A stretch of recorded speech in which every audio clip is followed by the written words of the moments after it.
It is unmuted now. There we go. And there's the notification. Beautiful. I'm going to YouTube and opening. There we are live and muted. Perfect.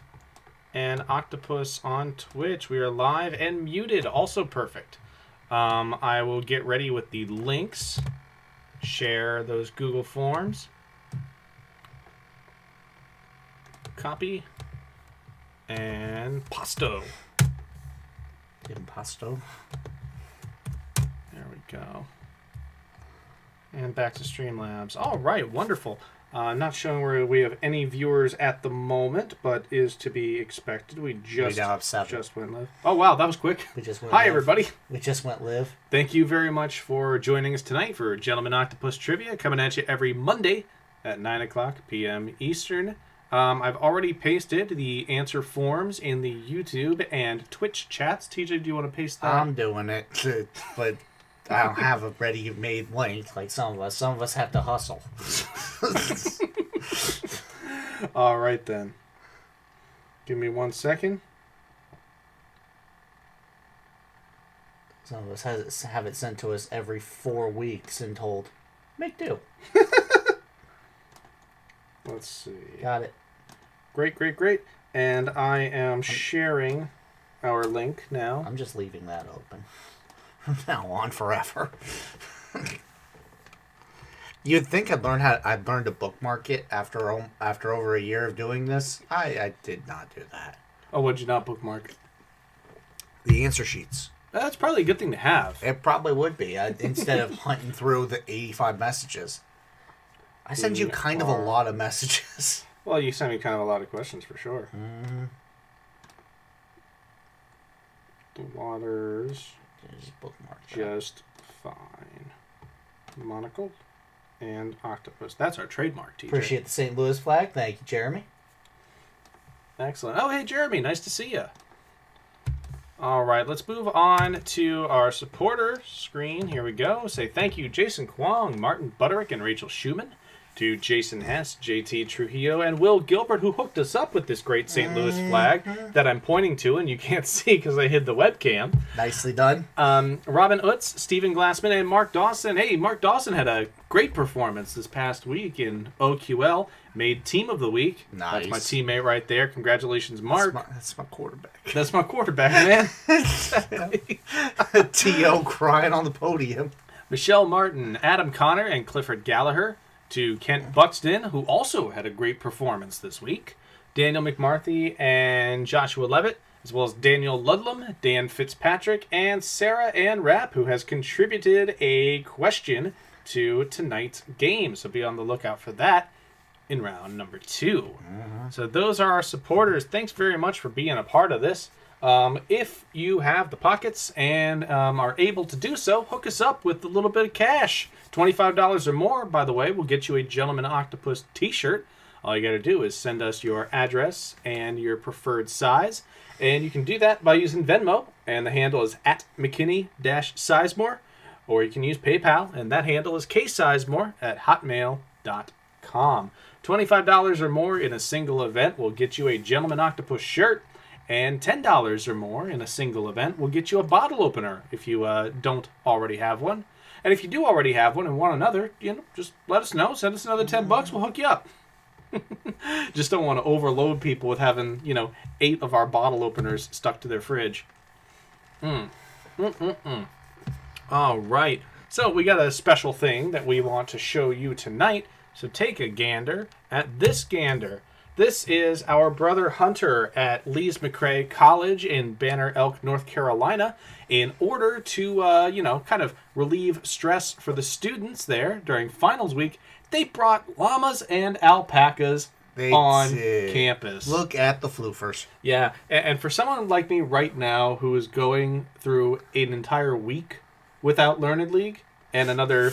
3 weeks before the next season? This is the only llamas you get right now. This is the llama content I needed. So Hunter, thank you very much for sending us these pair of pictures rather.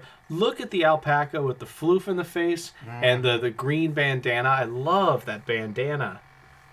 Yeah, that is so awesome.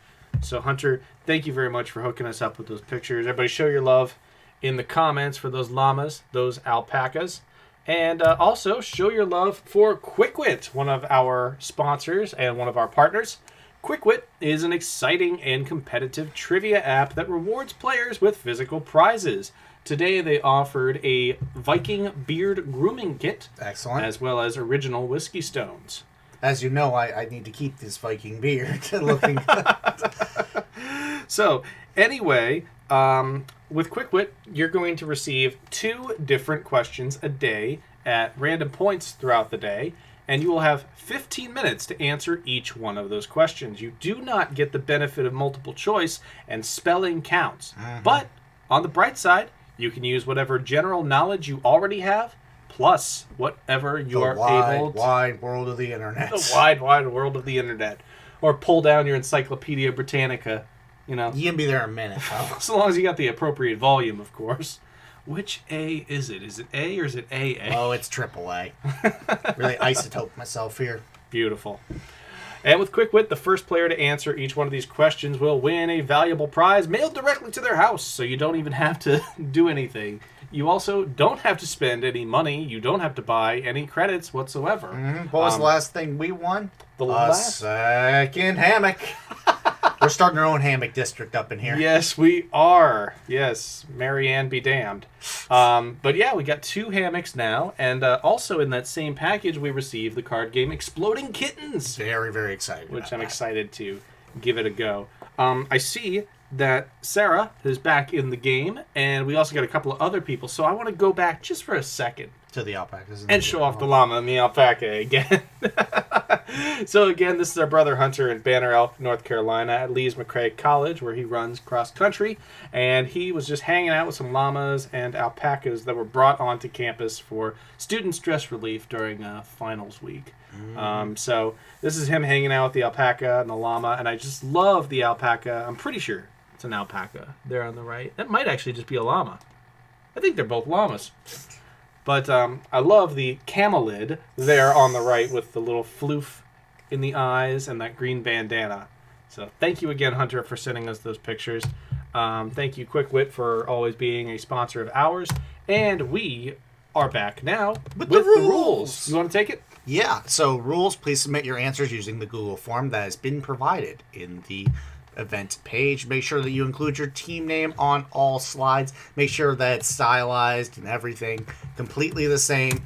We don't want to have actually 15 teams instead of 14 teams today. But if it is, it's an easy fix. But please make an effort to make sure that your team name is the same throughout all 5 rounds. And yes, there'll be 5 rounds of 8 questions. Your middle round is a music round with a theme. Thank you, Lin Yu, for the like, by the way. I like seeing the tentacles go up in the air like that. And this week's theme is not open like last week. So So it is a true theme. I like the look you gave, like, what? This week's theme is, he's not going to give away the ghost right now, is he? You know it. All right, your second page of rules is eek. I came at that one pretty hard. The alpaca's name is Tequila. Oh, that's fantastic. Hunter, thank you very much for that. That's awesome. Each correct answer to a question is worth 1 point unless otherwise specified. During the music round, the only difference is that a title is worth 1 point, an artist is worth 1 point, and each time you get the theme correctly, each week, 2 points. You get 2 points for the theme. Questions will be read once and then recapped. Following that recap, I'll put a timer on for 3 minutes. And at the end of that timer, you will have submitted your answers, hopefully. We'll take a look at all of the answer sheets, grade them, and get back to you just as soon as possible. In the music round, you will have 12 minutes, right? 12 minutes to submit your answers, and we will not play any filler music. There will be no final question, and tiebreakers are only written and used in the event of a first-place tie. So, yeah, that's it. And it's 9 o'clock. That's pretty fantastic timing. I'm taking the even-numbered ones tonight, so you're leading us off. All right, sounds good. TJ, take it away.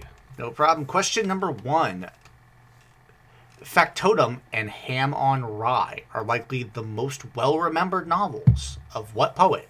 whose first full-length work paralleled their own on-again, off-again job with a Los Angeles post office.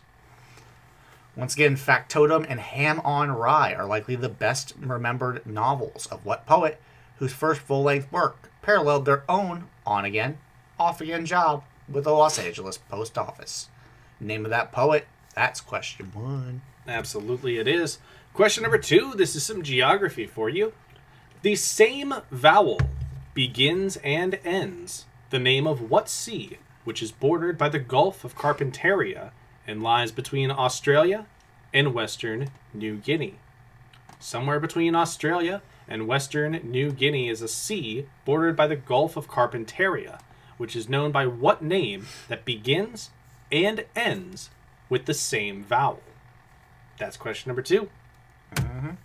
Question number 3, also the name of a Netflix series that featured Jake Fromm and Justin Fields. What alphanumeric designation has been redacted from this 2018 Buffalo Bills tweet about star signal caller Nathan Peterman? So in addition to being the name of a Netflix series that starred both Justin Fields and Jake Fromm, what 3 characters have been removed from this Buffalo Bills tweet about Nathan Peterman? That is question number 3. What's under the blue rectangle? Ooh. Question number 4. A piece based on John Philip Sousa's The Invincible Eagle serves as the march of what independent service? Founded in December of 2019 under the motto Semper Supra, or Always Above. Once again, Semper Supra, or Always Above, is the motto of what independent service, which was founded in December of 2019 and whose current interim march is a piece based on John Philip Sousa's The Invincible Eagle. That's question 4. That's question 4. Question number 5. Paul Rogers was nowhere to be seen in what 1972 acid western? One of the first starring roles for actor Jeff Bridges. What 1972 acid western gave Jeff Bridges one of his first starring roles, although Paul Rogers was curiously absent? Curiously indeed. That's question 5. And question number 6. This is your Identify the Animal question. Yeah. You just might giggle, snicker, or even tee-hee at the name of what tufted bird, seen on the following slide, that shares the less body part of its name with a small mammal. So once again, what is the name of the tufted type of bird that is seen on the following slide, and that shares the less body part of its name with a small mammal? That is your burb. Name the burb. Name the burp. Name the burb. Come on, chop chop, name the burb. Big Tufts, much wow. Big tufts. Double tuft. That's how I like my Oreos, double tuft. Double tuft Oreos. Yeah. Just That spitting out downy question hairs. number 6. Question number 7. Opposing commanders Louis Montcalm and James Wolfe both lost their lives as a result of what battle of the 7 Years' War that saw the British establish a foothold in an eastern Canadian province? Once again, opposing commanders Louis Montcalm and James Wolfe both lost their lives as a result of what battle of the 7 Years' War that saw the British establish a foothold in an eastern Canadian province? Name of the battle, name of the province. That's what we need. That's question 7. And to round you out, here's question number 8, your last of the round. Notably coveted by Peyton Manning in a television advertisement, what spread from the region of Provence is chiefly made with anchovies, capers, and olives? Once again, anchovies, capers, and olives are the primary ingredients in what spread that originated in the region of Provence and was notably coveted by Peyton Manning in a television advertisement. What is the name of that spread? That's question number 8. That is round number 1, and it's time for the recap. Recap. Once again, recap time. Question number 1. Factotum and Ham on Rye are likely the best remembered novels of what poet whose first full-length work paralleled their own on-again, off-again job with the Los Angeles post office. What poet did Factotum and Ham on Rye? That's question 1.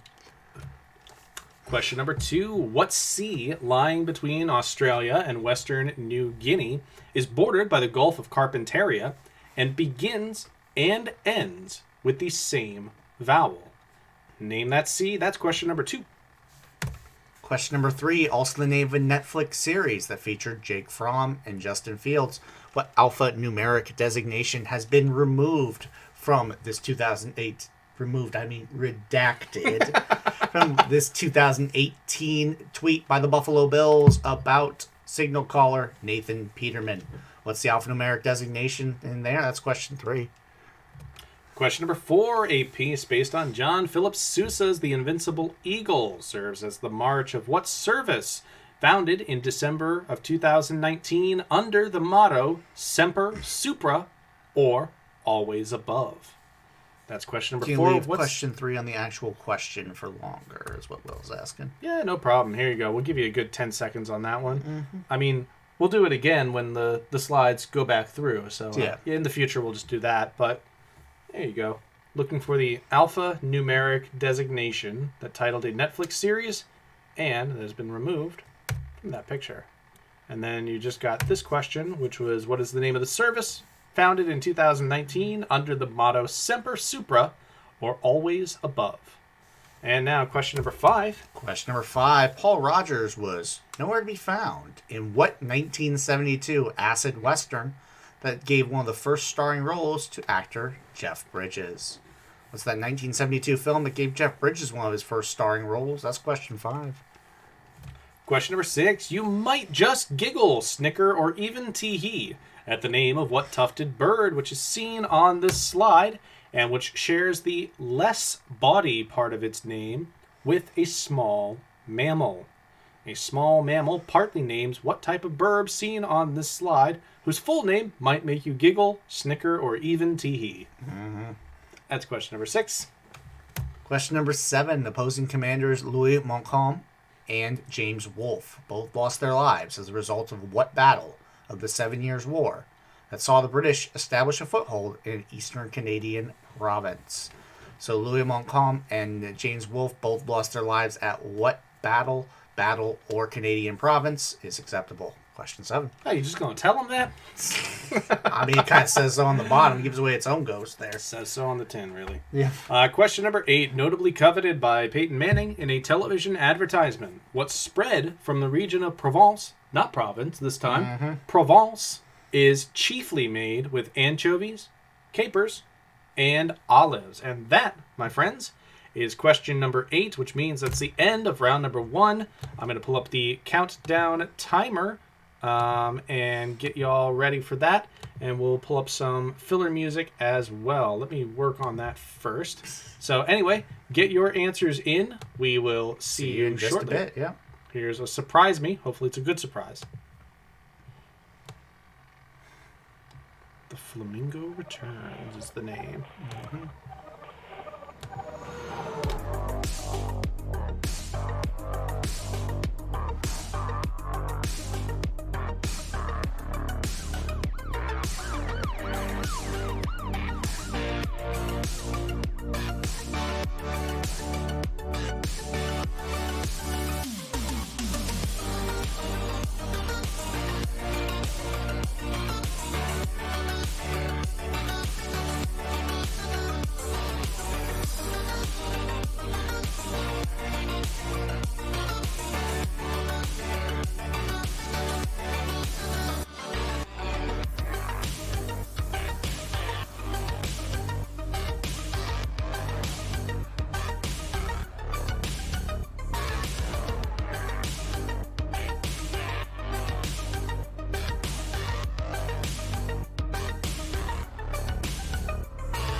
There you go. Kill the music right at the beat drops. That's There you the go. It's just the kind of guy I am this week. Let's go over those correct answers for round number 1.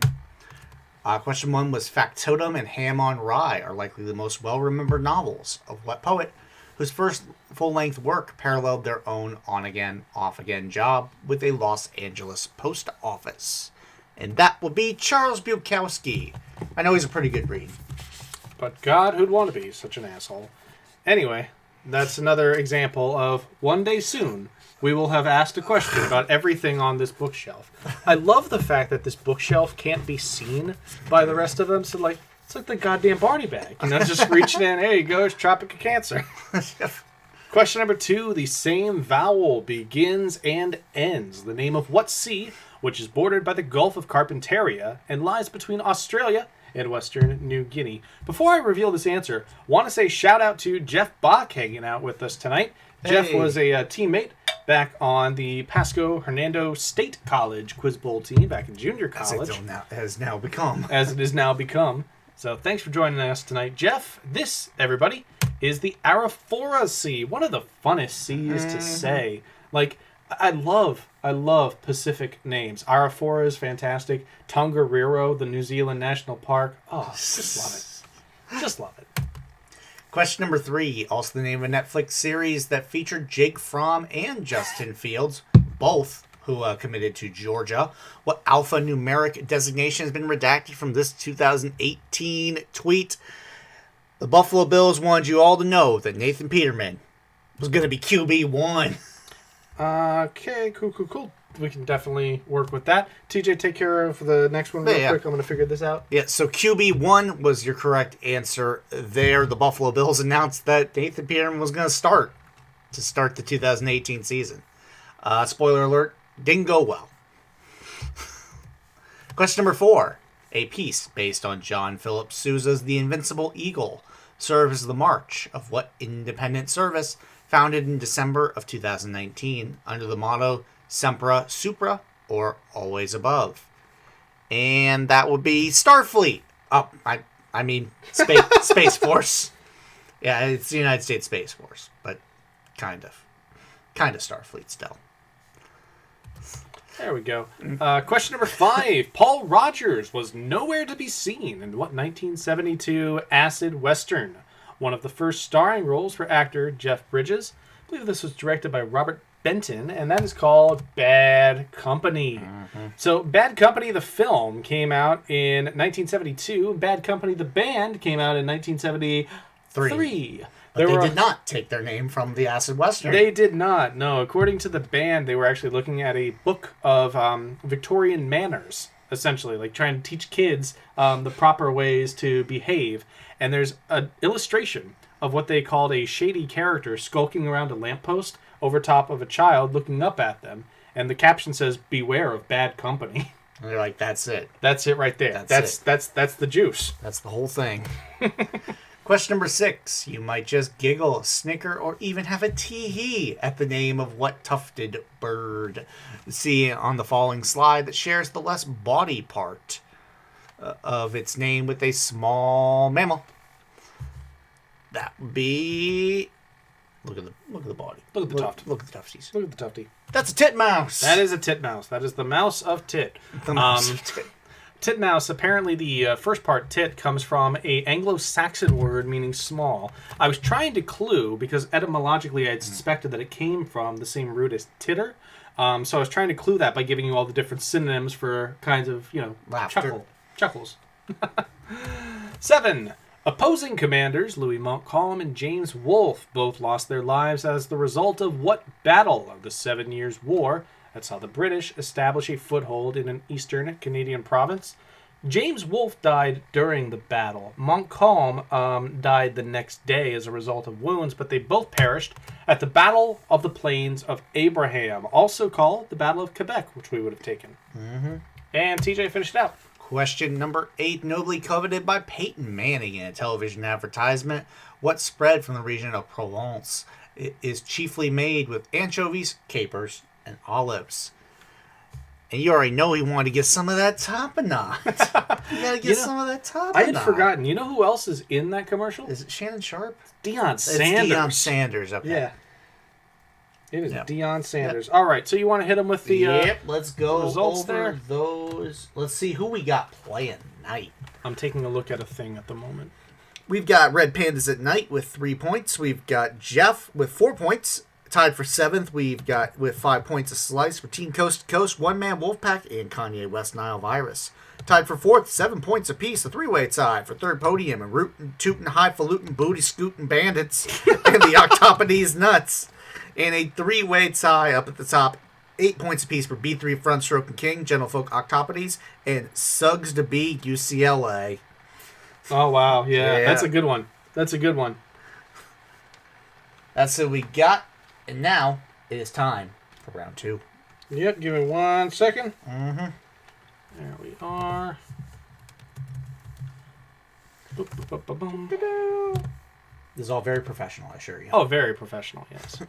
It's having an issue with submission for one team, so I wanted to fix that as soon as possible. Yep. All makes right, sense. round number 2. TJ, you are leading off. You said the battles shared a name with a province. I said a province would be acceptable. Yes, he did. Yep. He said that a province would be acceptable as well. Go ahead. Yep. Question number 1, located in Nebraska and used as a navigational landmark on the Oregon Trail. What is the descriptive name of the geological formation and National Historic Site seen on the following slide? So what is the name of this National Historical Landmark? That is question 1. All right. That means you. Question number 2. Everything's fixed, by the way. Okay. Actor Jason Gann portrayed the fur-suited title character on both the Australian original and the U.S. remake of what comedy, whose American version on FX co-starred Fiona Gubelman and Elijah Wood. So Fiona Gubelman and Elijah Wood co-starred on what FX comedy, an American remake of an Australian original. Both of those series featured actor Jason Gann portraying the fur-suited title character. Fursuit, not hirsute. Yeah, fierce. I'm feeling a bit hirsute tonight, I'll be honest. Didn't get a shave. Didn't get a shave. That's question number 2. Question number 3, the longest serving non-royal leader of a country within the Americas is what current president of Nicaragua, who previously led the Sandinistas as head of state from 1979 to 1990. So what president of Nicaragua previously led the Sandinistas from 1979 to 1990 and is now the longest serving non-royal leader of a country within the Americas? That's question 3. Question number 4. The following images feature Alice Prin, an extremely in-demand model of 1920s Montparnasse, who is likely best remembered for her professional and personal companionship with what artist who took the following photographs. So I'm about to show you a pair of photographs. They were taken by what artist? Both of these photographs depict Alice Prin, known as the Queen of Montparnasse or Kiki de Montparnasse.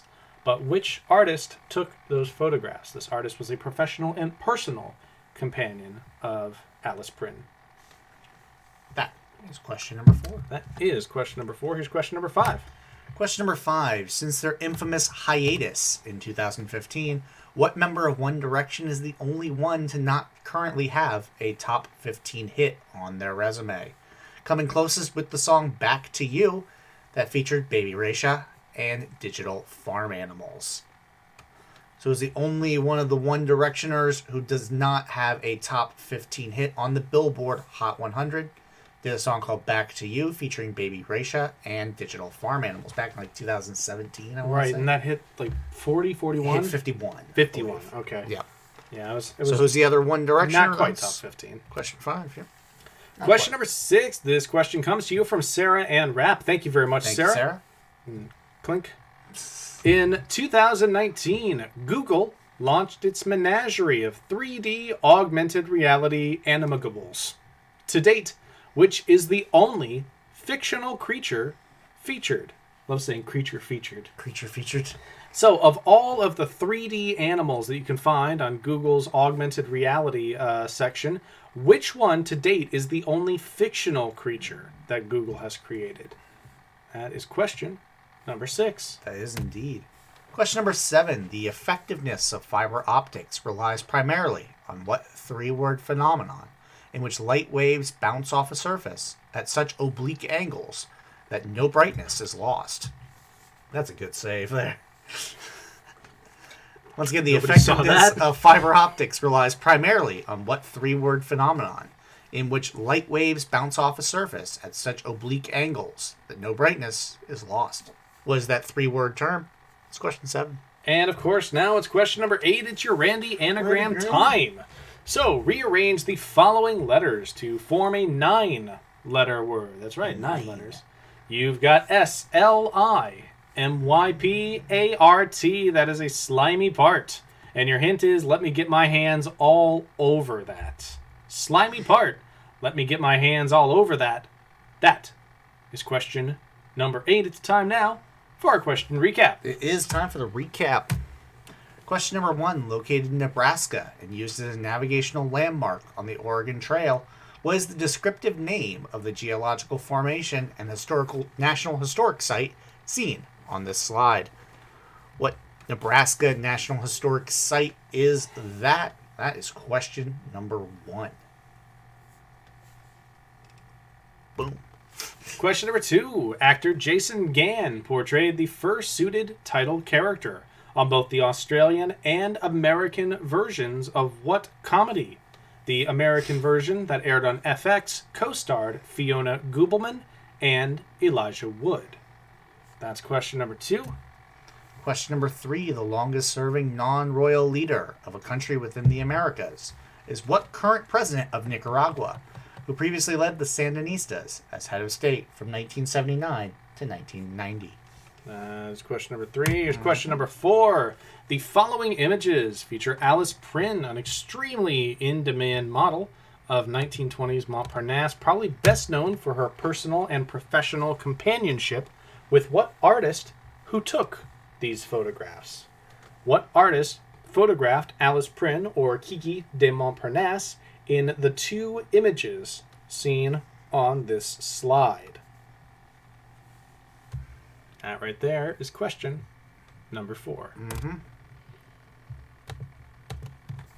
Question number 5. Since their infamous hiatus in 2015, what member of One Direction is the only one to not have landed a top 15 hit on the Billboard Hot 100?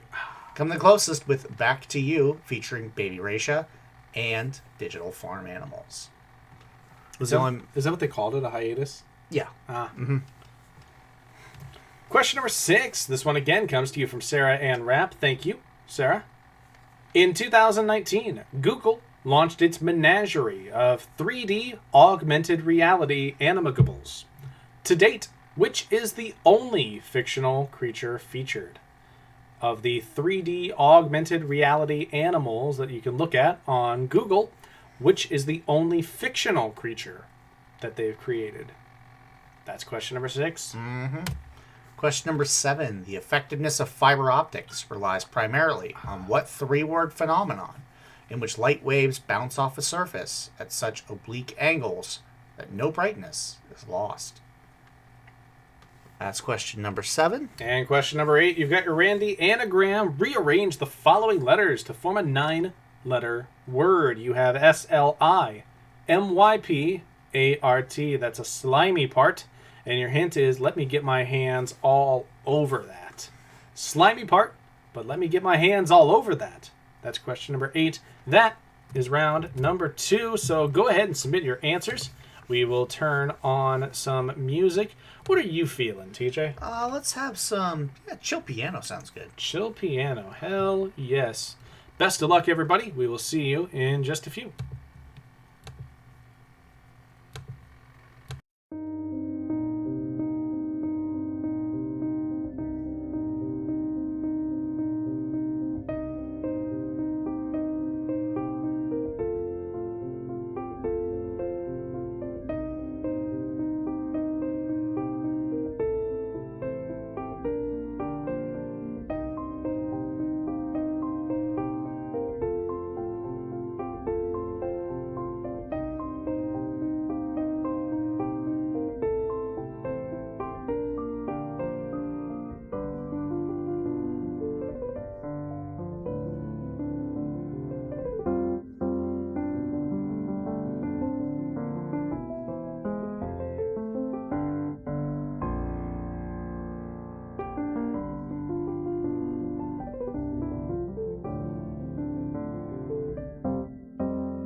All right, looks like those answers have been collected. So now, let us take a look at your correct answers from the round. Nicely done. Perfectly Question timed. 1. Located in Nebraska and used as a navigational landmark on the Oregon Trail, was the descriptive name of the geological formation and National Historic Site as seen on this slide. That National Historic Site located in Nebraska is called Chimney Rock. Yep. You know, because it looks like a chimney. It does indeed. That's what it says on the tin, really. It was also regarded as basically the halfway point along the Oregon Trail. You might not be quite so screwed here.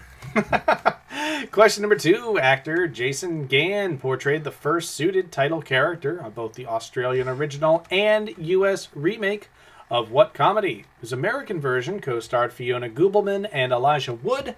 That is called Wilfred. Do you know what Jason Gann is up to now? No. He's selling CBDs. He's selling. Yeah, he's out here selling. He out here selling.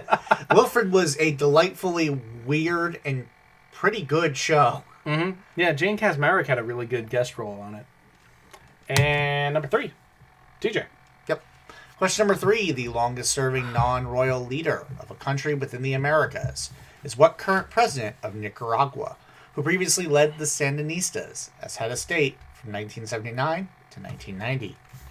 And that would be Daniel Ortega. Yeah, before he passed away, Fidel Castro was Far and away. unquestionably the longest-serving non-royal leader of any country, actually. He was one of the longest-serving leaders in world history. But Ortega, with his tenure from 1979 to 1990 as an undeclared position, Yeah. but head of state for the Sandinistas in the government of Nicaragua, and then his current stint, which has been from 2007 until now and is still ongoing, makes him the longest-serving leader of a country within the Americas. Question number 4. The following images show model Alice Prin, who is probably best known for her personal and professional companionship with what artist who took these images. So, you've got, I believe on the right, it's Blanc et Noir, and on the left, it's Le Violin de Ong, or Ong's Violin. These were works that were depicted by Man Ray, the surrealist photographer. So Man Ray is what we're looking for there. TJ. Question number 5. Since their infamous hiatus in 2015, who was the only member of One Direction not to land a top 15 hit on the Billboard Hot 100, coming closest with Back to You that featured Baby Risha and Digital Farm Animals, that would be Mr. Louis Tomlinson. He's had some pretty decent successes outside of charts. His album sold well and stuff like that. He did the one Just Hold On with Steve Aoki. That's right. That was good on the electronic charts, but has yet to hit the Billboard Hot 100 quite as hard. So let's see. Zayn, we've got Pillow Talk. And Harry a lot of Styles, others. same with Styles, yeah, but Yep. I mean, I'll just go with Watermelon Sugar. Liam Payne, Strip That Down. And then Niall Slow Hands. Niall Horan, thank you very much. This Town also did pretty And This decently. Town, yeah, that I makes think it sense. charted in the top 20. Cool. Thank you for that. Question number 6. This one comes to you from Sarah Ann Rapp. In 2019, Google launched its menagerie of 3D augmented reality animables/animals. To date, which is the only fictional creature featured? That would be the Easter Bunny! Oh, the return of Big Chungus! Yes, Chungus slapping on a ribbon and being like, hey, Not me. why not me? I auditioned for the role, Augmented reality, I got it. Easter Bunny, no. Just flat out no. But yeah, there's a nice timely seasonal question there for you from Sarah. Thank you very much, Sarah. Bringing Big Chungus back into our lives. Tears. Question 7. The effectiveness of fiber optics relies primarily on what 3-word phenomenon in which light waves bounce off a surface at such oblique angles that no brightness is lost? That 3-word term is the total internal reflection. We had a couple of people say angle of reflection and angle of refraction, which basically just describes the trajectory at which the light is positioned. But total internal reflection is when that angle of reflection or angle of refraction is so oblique that it forces the light to careen at such a slim angle that none of the light or information within the light, which is how fiber optics is carried, is lost outside of the medium. So it's total internal reflection. Yep. And your radiogram. And question number 8, your Randy anagram. Rearrange the following letters to form a 9-letter word, stretching you just a little bit here. You've got a slimy part, SLIMYPART, and your hint is let me get my hands all over that. And you can use your hands in palmistry. Palmistry. Lord Palmistry. Lord Palmistry. Okay, yeah. Fortune teller, after hours, use automated teller. TJ, scoring update, my friend. Scoring update. I gave it to you on the last round, but I'll give it to you again. That's almost like it's how we roll. 11th place, 6 points for One Man Wolfpack. 10th place, 7 points for Jeff. We've got 9th place, 8 points for Red Pandas at Night. 11th place each, or 7th place, 11 points apiece for Team Coast to Coast and Kanye West Nile Virus. 12 points, 6th place for third podium. Tied for 4th, 14 points apiece for Rootin' Tootin' Highfalutin' Booty Scootin' Bandits and Octopodes Nuts. Tied for 2nd, 15 points apiece for Gentlefolk Octopodes and B3 Front Stroke and King. And in first place with 16 points so far, it's Suggs to be UCLA. Right now, Suggs to be Gonzaga. Not going well. Interestingly enough, Suggs, obviously you could probably figure it out that you got it correct because you have a perfect score, but only team to get the Easter Bunny. Yeah. So far, the Easter Bunny's been the hard one. Easter Bunny. Easter Bunny coming through. There he is. All right. Question number 3, round number 3, rather, is your music round. You're going to hear 8 different clips in just a minute. 1 point will be given for each correctly guessed artist, 1 point for each correctly guessed title, and the theme is worth 2 points. The link to your music clips will be posted in the comments. Feel free to listen, rewind, and listen again. We're going to give you 10 minutes to submit is what we have on the timer. The file itself is about 4 minutes and 45 seconds long, so you should have enough time to roll it back and listen to it a second time if you need to. So I just posted that in YouTube. I posted that in Twitch.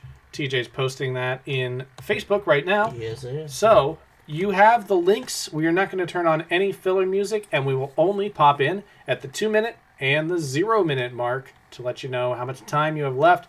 Good luck, everybody. Hope you enjoy this round, and we will see you in just a little bit. Bye for now. There is the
All right, you have about 2 minutes remaining. Just wanted to pop on and let you know because that last 2 minutes certainly goes by faster than the first 8. So, best of luck. Get your answers in as quickly as you can, and we hope you do well and enjoy the rest of the music round.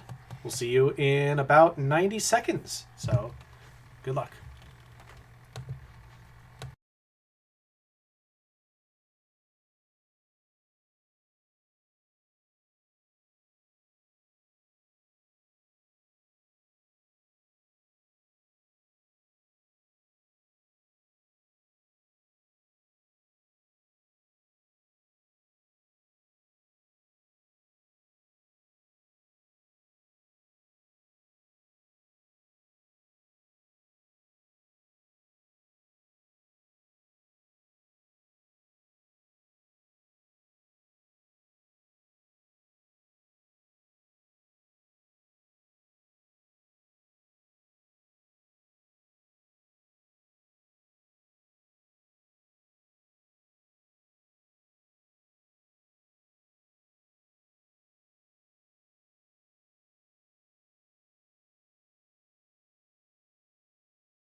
All right, time is officially up, so make sure that you get your answer forms in as quickly as you can. I'd like to say thank you to, wow, almost all of our responses. That's fantastic. Excellent. Special thank you to the first 3 teams that submitted, Red Pandas at Night, Rootin' Tootin' Highfalutin' Booty Scootin' Bandits, and Suggs to be UCLA. We will see you in just a moment, and after everything has been graded, we will get back to answers. Absolutely. We're going to put on some music, and I would like to hear some chip tune for once. Chip tune. See you soon.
All right, fantastic stuff. We have already graded the answers, saving you a little bit of time there on the scoring break. But, if you're inclined, hit us up using Venmo at McKinney-Sizemore or PayPal, ksizemore@hotmail.com to, show your appreciation for us getting through it. Appreciation shaking the tin at him. Here is your round 3 answers. Song number 1 was Brandy, You're a Fine Girl by Looking Glass. Didn't think people would have too much of a problem with this one. Notably featured in Guardians of the Galaxy Volume 2. Which and is for just being an excellent song. For sure. This is one of the few songs we've actually reused. But it was necessary for the theme, as you'll find out later on. Oh. Song number 2 was Valley Girl, Frank and Moon Unit Zappa. I would rather listen to all of the Chris Gaines album than listen to that song one more time. Yeah. It was not my favorite. And obviously, the rest of the Frank Zappa discography, not the same. And that's no fault on Moon Unit. I mean, that was just... It's just a bad song. Just a bad song. Song number 3. Sorry, everybody. Song number 3 was Season of the Witch by Now, Donovan. that's a good song. Bookended by 2 really good ones. Brandy, You're a Fine Girl, and one of the next songs is are my leading candidates for favorite of the week. Yep. Then song number 4 was that one right there, Too Close by Next. The original Top the Boner on the Dance Floor song. Pop the Boner on the Dance Floor. Yeah, what to say about this song? I've done it so many times at karaoke. I played it a bunch of times as a DJ. It hits all the slow songs you requested. It hits also no fault of Moon Unit, her name. Yeah. Yeah, it hits the same with the same intensity every single time. I love that song. Your turn. Cool. Song number 5 was Leaving Las Vegas by Sheryl Crow. Interestingly enough, this is a much better song done live than it is on the Tuesday Night Music Club. Which is a great album. It's a great album. I'm pretty sure it's a Grammy Award-winning album. But anyway, I don't know what it is. I think it's like a pitchy kind of recording. But it's not done like that in only every other live recording. No. It was actually hard to find it on when I had to go get this off of the album. Because there's so many live versions. They're like, don't do that. This is better. Song number 6 gives you City of Angels by 30 Seconds to Mars. This was definitely our vote for toughest one of the round. You can get 30 Seconds to Mars. You can recognize it as Jared. Yeah. But if you knew nothing of 30 Seconds to Mars, part of this just sounds like a generic, possibly Christian rock song. But this is about him and his brother. What's his name? Shannon. Growing up in Los Angeles with a single mother. Yep. Song number 7. Even though they were born in New Orleans. Hey, didn't know that. Yep. That's what Hurricane's about. That's a good one, too. Knowing Me, Knowing You, it's ABBA. It's off of ABBA Gold. There's not a really hard way to make this hard. We had one person guess Hell is for Children by Pat Benatar, which is one of my favorite songs of all time. So thank you. And song number 8, closing you out with Candy by Mandy Moore. That is, she did a lot better songs, for sure. This is probably the most recognizable of hers. Yep. And her brief pop star career. What an arc she has had in her career. She has done some great things. Native of Orlando. Yep. Yes. All right, so your connection, you've got Looking Glass, Valley Girl, Season of the Witch, Next, Leaving Las Vegas, City of Angels, Knowing, and Mandy. These are all Nicolas Cage films. For better or for worse, it's Nicolas Cage films. We had at least one person put, Nick Cage! Exclamation point. Finally. Didn't have any Book of Secrets or National Treasure in there. We've already talked about National Treasure. Con Air, Snake Eyes were ones that were considered. Face Off, ones that were considered and just never came to fruition. But definitely a solid round for being sort of a narrow theme. But Nicolas Cage was your answer there. Now, let's bring back the webcam and bring you into round number 4. Let's do it. TJ, get us started. Question number 1. The 2 Pulitzer Prize-winning novels of author Colson Whitehead include 2019's The Nickel Boys, as well as what 2016 novel, named for a historical 19th century institution? Wow, my first 0 on a music round. I feel you, Matt. I feel you. It happens, but What is the name of the 2016 novel by Colson Whitehead that is named for a historical 19th century institution? That's question 1. Question number 2. Patricia Irving is the occasional pen name of what writer and director known for romantic comedies such as The Parent Trap, The Holiday, and Something's Gotta Give? The Parent Trap, The Holiday, and Something's Gotta Give were movies that were either written or directed, or both, by what filmmaker known for romantic comedies? McGeezy Nesberg, Hell is for Children was the B-side of the first album I ever bought. That's I dropped a interesting. care on that. I'm wondering if that's Shadows of the Night? I'd like to know, though. Yep. That's question number 2. Question number 3, also known as Oregon blue. The first blue pigment to be discovered in the last 200 years, has a somewhat rhyming name derived from the symbols of the 3 chemical elements of which it is primarily composed. You can give us any one of 3 of the elements of what it's primarily composed of and named after. What is one of the yeah, I had it for a second. Yep. What is one of the chemical elements that comprises Oregon blue? That's question 3. It is another more common, somewhat rhyming name. Question number 4, derived from Latin. What is the name of the garden feature seen on the following slide? A popular, lower-cost alternative, sometimes, depending on how ballin' you want to go. Lower-cost alternative to a gazebo. So once again, this is a garden feature whose name is derived from Latin. What is the name of this garden feature, which is sometimes selected as a lower-cost alternative to a gazebo? That is question number 4. It is. Question number 5. A 1998 direct-to-video sequel of a popular animated film borrowed the song He Lives in You from what 1994 musical, the longest-running musical, directed by a woman? So the song He Lives in You is from what musical that was reused in a 1998 direct-to-video sequel? What is the name of that musical? Is the longest running, directed by a woman? That's question 5. Question number 6. What 3-time NBA champion and 2017 Defensive Player of the Year was an early investor and adopter of Smile Direct Club after expressing displeasure at his own appearance when committing to Michigan State? Expressing displeasure at his own appearance while committing to Michigan State, what future 3-time NBA champion and 2017 Defensive Player of the Year became an early adopter and later investor of Smile Direct Club? That's question number 6. I did also have that question. Are you sure it's not a 1997 musical? I believe it premiered in 1994. Let me double check that. Yeah, I did have that question as well. It premiered in 1997. Thank you very much for pointing that out. So, in question number 5, it is a 1997 musical that we were looking for, not a 1994 one. Thank you to the comments section on that one. And TJ. Question number 7. Sir Walter Scott popularized what 2-word term to describe the 1542 to 61 period of history when England attacked Scotland, in part to enforce the betrothal of Edward VI and Mary Queen of Scots. Sir Walter Scott popularized what phrase that enforced the betrothal of Edward VI and Mary Queen of Scots? Was that 2-word term? That's question 7. And question number 8. What type of pizza, a variation on pizza capricciosa, is typified by artichokes, tomatoes and basil, mushrooms, and prosciutto, topping separate quarters, as seen on the following slide?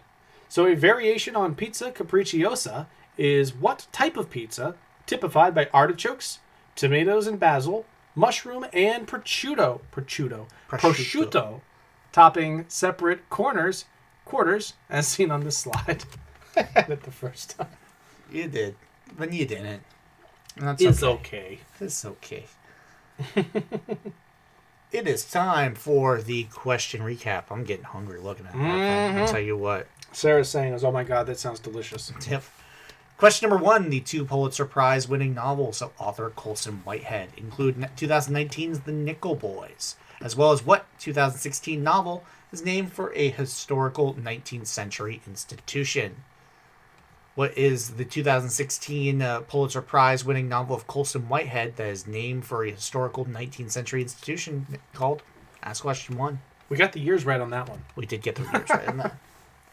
Question number 2. Patricia Irving is the occasional pen name of what director and writer known for Something's Gotta Give, The Parent Trap, and The Holiday? Those 3 films all involved in varying capacities, either the writing or directing talents of what woman? That's question number 2. Question number 3, also known as Oregon Blue, the first blue pigment to be discovered in the last 200 years, has a somewhat rhyming name that is derived from the symbols of the 3 chemical elements of which it's composed. Name any one of the elements in which Oregon Blue is composed. Has a somewhat rhyming name. That's question 3. Give us one of the 3. Well, it's a somewhat rhyming, more commonly known name. Okay. Like Oregon Blue is Yeah. also a term for it. Question number 4, derived from Latin. What is the name of the garden feature seen on the following slide? A popular, lower-cost alternative to a gazebo. And that is a depiction of said thing. And that's all I have to say about that. That is question number 4. Question number 5, in which I live in my shame. In 1998, direct-to-video sequel of a popular animated film borrowed the song He Lives in You from what 1997 musical? The longest-running Broadway musical that was directed by a woman. What 1997 musical gave us the song He Lives in You that was used a year later in a 1998 direct-to-video sequel? And thanks as always to the Octopus faithful for catching the cock-ups. That's question 5. Question number 6. What 3-time NBA champion and 2017 Defensive Player of the Year was an early adopter and investor in Smile Direct Club? This was prompted mostly by their own displeasure at their appearance when committing to Michigan State. They have to do so on video or something like that. Or was No, it was a picture in the paper. That's right. It's a picture in the paper. Yep. Back when those happened. Back when those happened. Question number 7. Sir Walter Scott popularized what 2-word term to describe the 1542 to 61 period of history when England attacked Scotland, in part to enforce the betrothal of Edward VI and Mary, Queen of Scots? So what 2-word term did Sir Walter Scott popularize that was to enforce the betrothal of Edward VI and Mary, Queen of Scots? That's question 7.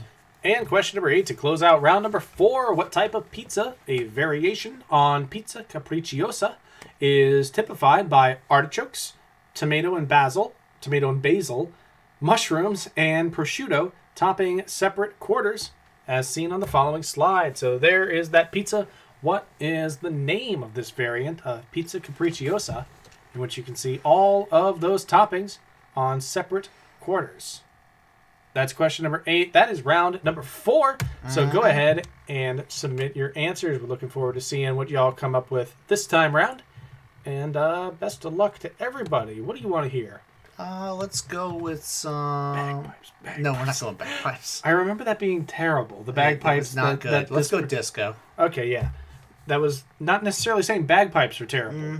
Definitely not saying that. Especially when we're asking a question about England attacking Scotland. We're certainly not. We're saying not that. attacking Scotland like But that either. we just want to say that the particular track that we heard was god awful coming from here. So here's the requested disco. We'll see you in a little bit.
All right, it is time to go over our answers for round number 4.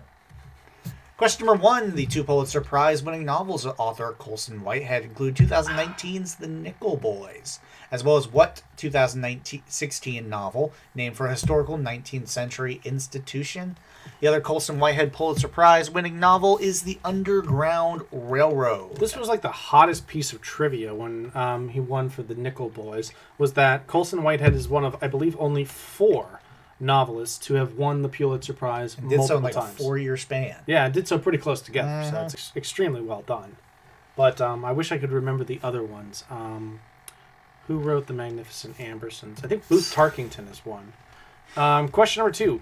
Patricia Irving. I think William Faulkner, too. Okay. Patricia Irving is the occasional pen name of what writer and director? John Updike, I think. Known for romantic comedies such as The Parent Trap, The Holiday, and Something's Gotta Give. We got a couple of Nora Ephrons, but this is Nancy Myers. Yep. Nancy Myers used the pen name Patricia Irving on Jumpin' Jack Flash, former Gentleman Octopus answer line. Hey, look who slayed it. Booth Tarkington, William Faulkner, John Updike. All right, moving on from that. Question number 3 had 3 answers if you wanted them. Also known as Oregon Blue, the first blue pigment to be discovered in the last 200 years, is a somewhat rhyming name derived from the symbols of the 3 chemical elements of which it's primarily composed. We asked you to give us any one of the 3. You could have given us yttrium, indium, or manganese. And Yinmin Blue is what it's called. Yinmin, indeed. We had a couple, more than a couple actually, give us cobalt. We're not going to have cobalt as the same answer to the same question 2 weeks in a row, but I definitely get where you're coming from in terms of cobalt being a shade of blue, but it's not a new shade of blue. That is, Yinmin is the newest color. Question number 4. Derived from Latin, what is the name of the garden feature seen on the following slide? A popular lower-cost alternative to a gazebo? I had someone say placebo, like placebo effect. Yeah, the placebo effect. You're just out here concocting team names, are you? And that is a pergola.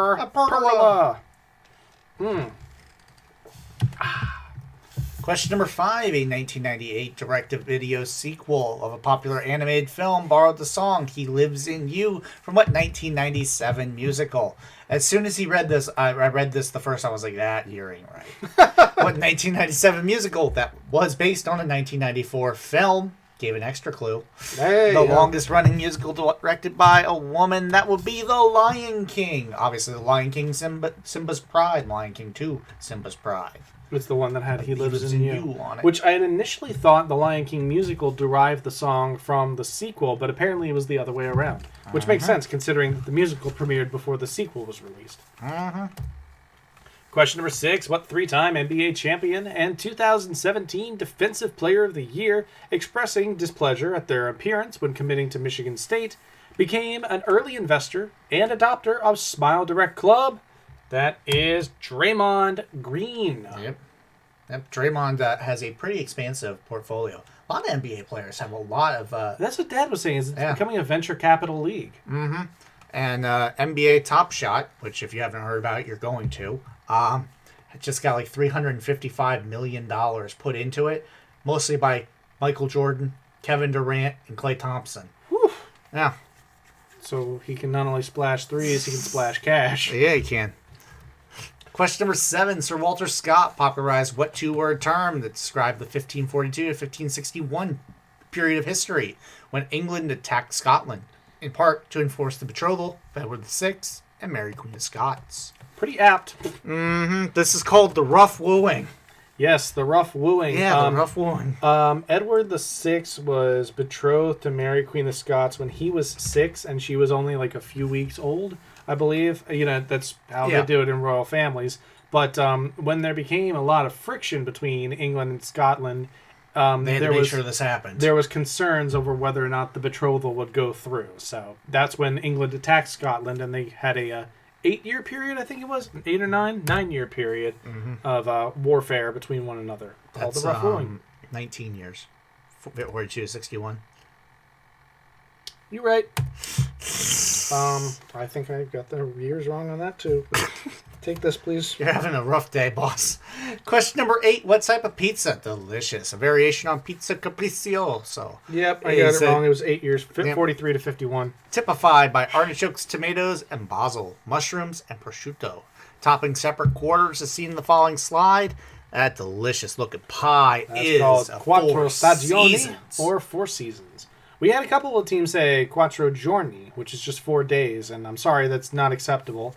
Quattro Formaggi, also 4 cheeses, not acceptable because there's not 4 cheeses used in this one, but just the ingredients mentioned on the previous slide. Mm-hmm.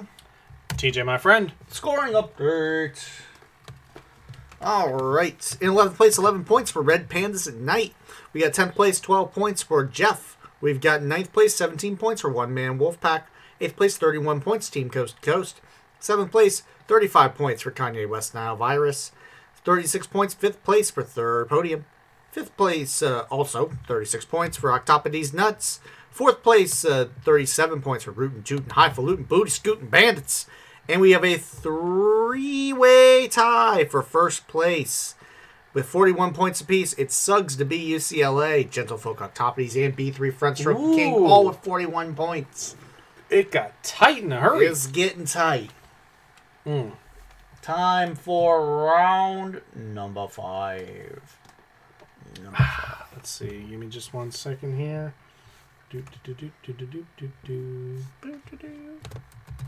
Just fixing some stuffs. Fixing some teachers. Fixing a hole. That is all of the lyrics I know to that song. All right, round number 5 starts with this one, TJ. Question number 1. What one word, somewhat onomatopoetic title is shared by Elizabeth Barrett Browning's Cocker Spaniel, whose life was later imagined by Virginia Woolf, as well as a Carl Hyacin novel. Hyacin? Okay. About a maritime pollution scandal centered on a casino boat's sewage. So the one word is somewhat onomatopoetic title is shared by Elizabeth Barrett Brown's Cocker Spaniel, who was later written about by Virginia Woolf, and Carl Hyacin's novel about a maritime pollution scandal centered on a casino boat sewage. What is that one word? That's question 1. Question number 2. In addition to Greece, Mount Olympus is also the name of what other country's highest point? So once again, Mount Olympus is the highest point in Greece. It is also the name of the highest point in what other country? I'll give you this one for free. It's not the United States. We have, Olympia, but it's not the highest point. That's question 2. Question number 3. What MLB team once had the league's highest rated prospect, Delman Young, from 2005 to 2007? That was what years he was the top-rated prospect. He was the top-rated prospect for 3 consecutive years. In addition to employing this year's highest-rated prospect in shortstop Wander Franco. Wander Franco currently plays for what team? But he will in 15 days because the CBA is stupid. Sorry. Wander Franco currently plays for what team that also employed Delman Young, who was the top-rated prospect for 3 consecutive years, from 2005 to 2007. What's that team? That's question 3. And question number 4, clocking in at a total of 14 hours, and described as the most expensive nature documentary ever produced. What informative miniseries is both the first and second highest-rated TV series on IMDb, with the series' 2016 installment, got that one right, narrowly outranking the 2006 original. Got that right because you wrote it. Yep, I was going to say. So, that's... I'm sorry, my bad. I jumped in. So, what informative miniseries, described as the most expensive nature documentary ever produced, is both the first and second highest-rated TV series on IMDb? The series' 2016 installment narrowly outranks the 2006 original. What's the name of that series? That's question number 4. Now we can go. Question number 5. Designer Vera Wang sells her Simply Vera collection exclusively through what department store, which is named for a Wisconsin family and not an ancient cosmetic. So not named for an ancient cosmetic, but rather a Wisconsin family. Vera Wang sells her Simply Vera collection exclusively through what department store? What department store is that? That's question 5. Question number 6. More than 30 years before the same scene would be much more famously depicted, artist Thomas Sully painted what is regarded as a forerunner to what work featured on the New Jersey State Quarter. The New Jersey State Quarter features what artwork on its reverse? Thomas Sully painted what is regarded as a forerunner to this work 30 years before the much more famous scene was depicted. What is the name of that famous artwork? That is question number 6. And your penultimate question of the night, a 2003 film starring Denzel Washington. A piece of paper providing information of an official or legal nature. A beverage brand that shares its name with songs by Kanye West and Lady Gaga. The last name of Cluedo character known as Reverend. These 4 clues all describe the titles of albums that were released by what band? So those clues again is a 2003 film starring Denzel Washington. A piece of paper providing information of an official or legal nature. A beverage brand that shares its name with songs by Kanye West and Lady Gaga. And the last name of Cluedo character known as Reverend. If you put all these together, they describe the titles of albums that were released by what band? What band is that? That's question 7. All Who Wander Are Not Franco. We got people just like trying out team name material exactly. in the chats. Yep. What was the one you gave people earlier? I don't remember. We'll get back to it. Yeah. Question number 8, your final one of the night. Benin-born actor Jimon Hunsu received his 2nd Academy Award nomination for playing the part of Solomon Vandy in what 2006 film set in Sierra Leone? Excuse me. Sierra Leone is the primary setting for what 2006 film in which Benin-born actor Jimon Hunsu received his 2nd Academy Award nomination? That's question number 8. TJ, It's time for the recurve. Final recap. Question number 1. What one-word, somewhat onomatopoetic title is shared by Elizabeth Barrett Browning's Cocker Spaniel, or was, Rip Doggo, Oh, come on. whose life was later imagined by Virginia Woolf, as well as a Carl Hyacin novel about a maritime pollution scandal that centered on a casino boat's sewage? Was the one-word title for both of those? That's question 1. What the fuck, question 7? Yeah, we'll break it down for you. We'll get there. Question number 2. In addition to Greece, Mount Olympus is also the name of what other country's highest point? And again, we gave you the freebie. It's not America. That's not the U.S. Not America. But what other country has their highest point at Mount Olympus? Greece can also lay claim to this same fact. Since it's your question, you'll be explaining question 7. I can do that. You wanna? I'll read this one, and then you'll read the next one, and we'll get back on that rhythm. It doesn't matter. Okay, well, go ahead. What Major League Baseball team once had the highest rated prospect in Delman Young, who was the top prospect from 2005 to 2007? In addition to that, they also employ this year's highest rated prospect with shortstop Wander Franco. What's that Major League team? That's question 3. Question number 4. Clocking in at a total of 14 hours and described as the most expensive nature documentary ever produced. What informative miniseries is both the first and second highest rated TV series on IMDb, with the 2016 extension, I suppose, narrowly outranking the 2006 original? It's a sequel. Airing in 2006 and 2016, what nature documentary miniseries is the first and second highest rated TV show on IMDb? That's question number 4. Question number 5. Designer Vera Wang sells her Simply Vera collection exclusively through what department store, which is named for a Wisconsin family and not an ancient cosmetic? In which department store does Vera Wang sell Simply Vera? That's question 5.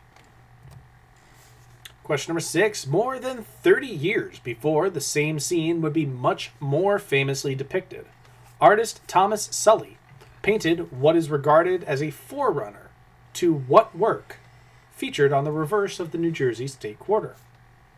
So what famous artwork is depicted on the reverse of the New Jersey State Quarter? Artist Thomas Sully painted a work regarded as a forerunner to this artwork more than 30 years before its most famous depiction. That's question number 6. And question number 7, I'm hopping in on this one. So, a 2003 film starring Denzel Washington. A, quote, piece of paper providing information of an official or legal nature, end quote. A beverage brand that shares its name with songs by Kanye West and Lady Gaga, and the last name of the Cluedo character known as Reverend.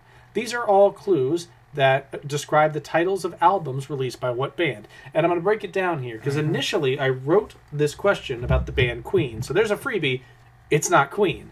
But they had The Game, which was stage name of rapper Jayceon. Oh, what is his last name? Damn, I can't remember his last name. There was Jazz, which was genre, mastered by Miles Davis and Ella Fitzgerald. There was News of the World, which was British tabloid that folded in 2011. And those were the clues that led to albums by Queen. So essentially, this is 4 different questions that will all give you answers that are all titles of albums, and we need to know what band did released the albums all of those. 4 of those albums. Yeah. Exactly. One of those albums shares its name with a 2003 film starring Denzel Washington. A noun that is defined as a piece of paper providing information of an official or legal nature. Another noun that is a beverage brand that shares its name with songs by Kanye West and Lady Gaga. And a adjective that is the last name of the Cluedo character, first known as Reverend. In Cluedo specifically, not Clue. So that's fun too. Anyway, those clues describe the titles of albums released by what band. Name the band whose albums satisfy those clues. That's question number 7. And question number 8. Benin-born actor Djimon Hounsou received his 2nd Academy Award nomination for playing the part of Solomon Vandy in what 2006 film set in Sierra Leone? So in what 2006 film that was set in Sierra Leone did you find Benin-born actor Djimon Hounsou receiving the 2nd Academy Award nomination? That's question 8. That is the last question of the evening. So we're going to go back to the start of these slides. We're going to show you those slides while we pop up the countdown timer. And don't worry, we will linger longer on question number 7. Best of luck, everybody. Hope you've enjoyed tonight. And if you feel compelled to do so and you have the means, hit us up at Venmo at McKinney-Sizemore or PayPal using ksizemore at hotmail.com. Good luck, everybody.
All right, we are back from our final break, and now it's time to look at the correct answers from round number 5, starting with... Dan's asking if we could mind opening up the score sheet again. Okay, give me 1 second. I can definitely do that. I thought we had all of our submissions, but... Let me check it out. Yeah, give me 1 sec. I'll open that up, and we'll give you another minute to turn it in. So be right back. Yep.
All right, before we move on, I'd like to say thank you to Dan Fitzpatrick, playing from Grenada, by the way. Net may have been dodgy, but your contribution went through, so Dan, thank you very much.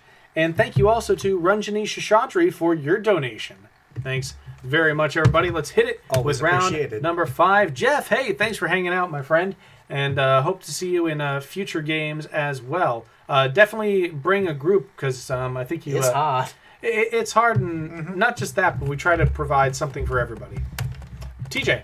Question number 1. What one-word, somewhat poetic title is shared by Elizabeth Barrett Browning's Cocker Spaniel, whose life was later imagined by Virginia Woolf, as well as a Carl Hyacin novel about a maritime pollution scandal that centered on a casino boat's sewage?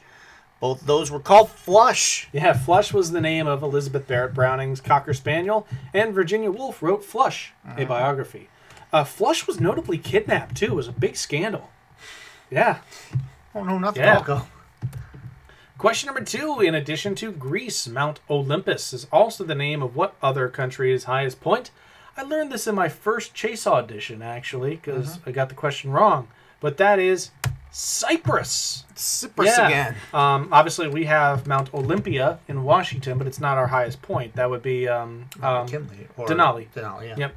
And Greece has Mount Olympus as its highest point, and Cyprus has Mount Olympus as its highest point.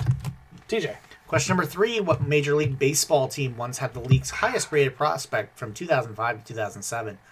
In case you're not aware, that's an insanely long time for somebody to be the top rated prospect for 3 years. It's the only one I've found that way. Wow. In addition to employing this year's highest rated prospect in shortstop, Wander Franco. Those both played for the Tampa Bay Rays. Look at the guns on Wander Franco. Yeah, Wander's a beast. That is a He's beast. going to be an amazing player. Looking at him, I would have not said shortstop. Yeah. That's just straight up. He has corner infielder written all over him, first base and third base. But Yeah. Yeah. Quick, Oh, yeah. agile. Oh, yeah. Good for him. Got all the tools. Question number 4, clocking in at a total of 14 hours and described as the most expensive nature documentary ever produced. What informative miniseries is both the first and second Highest rated TV series on IMDb, with the series' 2016 installment narrowly outranking the 2006 original. Those were both David Attenborough specials. Those are Planet Earth. Look at this woman song. Sorry to the person who said Blue Planet. Blue Planet actually, I think, ranked 5th. Oh, wow. And Blue Planet 2 was like 10th. Like I didn't realize there's they so did too. many. There's so many Attenboroughs in the top 10. Wow, I didn't realize they did too. Yep. For Blue Planet. TJ. Question number 5. Designer Vera Wang sells her Simply Vera. Yeah, had nothing to do with Duran Duran, indeed. Collection exclusively through what department store? Which is named for a Wisconsin family and not an ancient cosmetic. That would be Kohl's. Mm-hmm. Yeah, Kohl's was a different type of ancient cosmetic that was a dark eyeliner. I forget what it's made of, but I'm sure the chat knows more than I do. Kohl's is named actually for a Wisconsin family, and one of the family members who helped to found Kohl's became a Democratic politician in Wisconsin. I think they were a state senator, actually. Mm-hmm. Question number 6. More than 30 years before the same scene would be much more famously depicted, artist Thomas Sully painted what is regarded as a forerunner to what work featured on the New Jersey State Quarter. That is Washington crossing the Delaware. Excellent. On the left there is Thomas Sully's The Passage of the Delaware, which depicts Washington observing the same event. Emmanuel Lutz was very much like, put him in the boat. Put him in the boat. Put him in the boat. Question number 7 was this doozy. Herbert Cole was a U.S. Senator. Yep, that's what I thought. A 2003 film starring Denzel Washington. What would that be, Mickey? Out of Time. Out of Time. A piece of paper providing information on official or legal nature. The first definition I found for document. A beverage brand that shares its name with songs by Kanye West and Lady Gaga. That's Monster. Yep, off of the Fame Monster and 808s and Heartbreak, respectively. Uh-huh. And the last name of the Cluedo character known as Reverend, that is Reverend Green. Yes, in the he's Cluedo known as Reverend in the initial So you Cluedo. got Green, you got Monster, you've got Document, and you've got Out of Time. Out of Time, and all of those are names of albums by R.E.M. There you go, and there's the collage as you Of R.E.M. Yep. For anybody who doesn't know, Monster isn't a low-resolution picture. It's just that it's supposed to be blurry. As you can see, the text is clear. Mm-hmm. But yeah, REM was correct, and nearly everybody got that. Yeah, good job, guys. And your last question of the evening. Benin-born actor Jimon Hounsou received his second Academy Award nomination for playing the part of Solomon Vandy in what 2006 film set in Sierra Leone? Sierra Leone, famous for... Speaking of Kanye West, you know, Kanye West and Jay-Z, I'm not a businessman, I'm a businessman.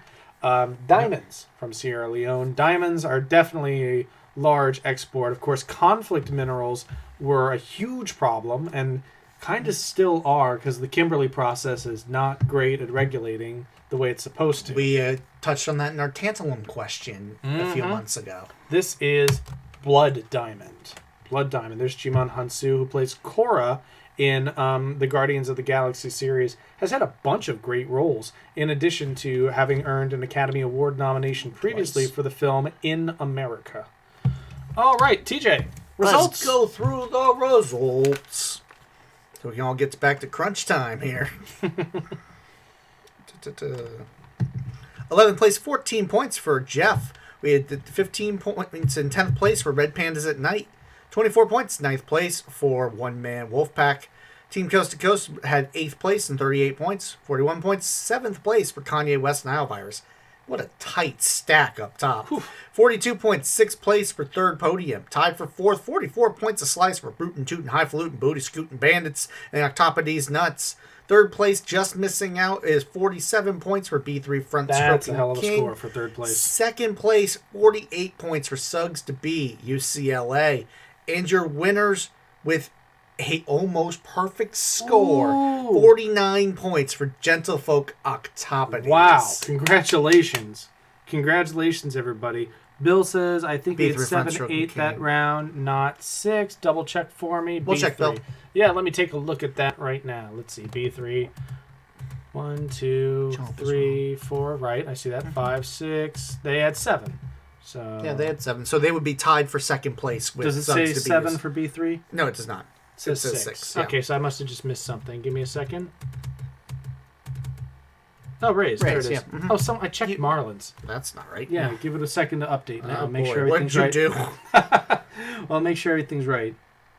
Wow, Did it. Yeah, you did. All right. So, my apologies, folks. Tied for first is Suggs to be UCLA and Gentlefolk Octopodes.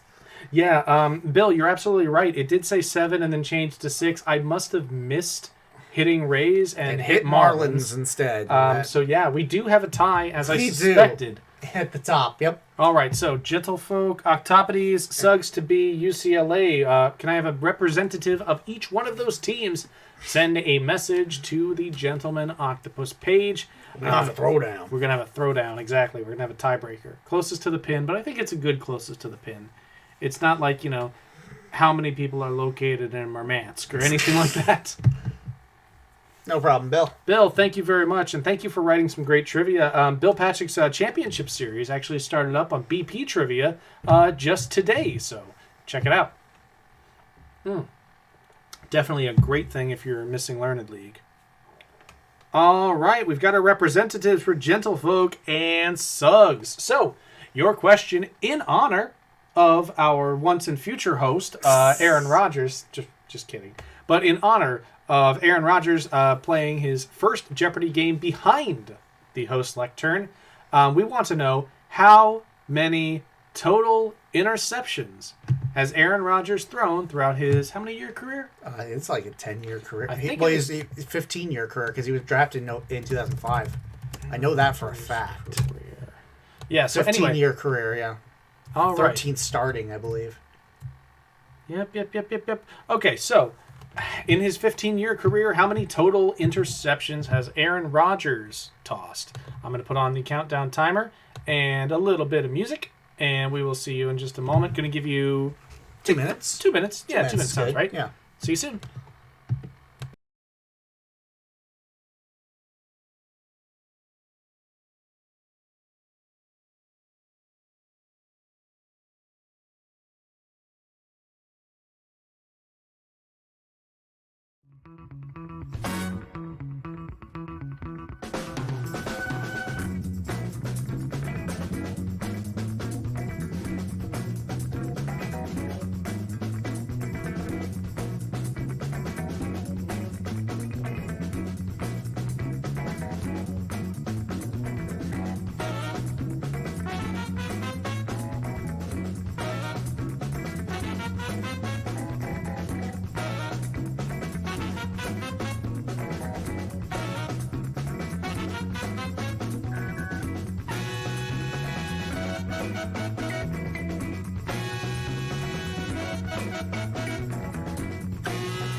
All right, T, you want to take this? Yep. So we asked both of our teams how many Yickums had Aaron Rodgers Yickums. thrown. What were our two teams saying, Mickey?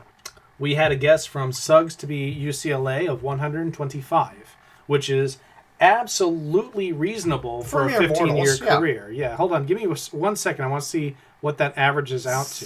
125 divided by 15. It's like less than 8.5 picks a year. Yeah.